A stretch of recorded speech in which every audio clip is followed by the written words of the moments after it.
Antes de me deitar, peço a Ti, ó Deus, que abençoes meu lar, minha família e este momento de descanso. Sou grato pelas bênçãos do dia que termina, pelas alegrias e desafios que me fizeram crescer. Permite-me, Senhor, renovar minhas energias neste sono para enfrentar o dia de amanhã com fé e gratidão.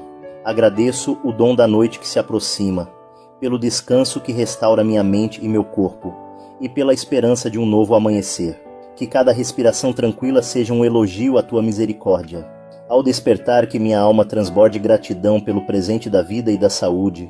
Senhor, que Tua presença preencha meu sono, afastando preocupações e medos. Que Tua paz envolva meu lar, trazendo serenidade aos corações. Confio em Ti para guiar meus sonhos e me despertar com a força necessária para viver de acordo com Tua vontade. Em nome de Jesus, agradeço por este dia e entrego minhas noites em Tuas mãos. Amém.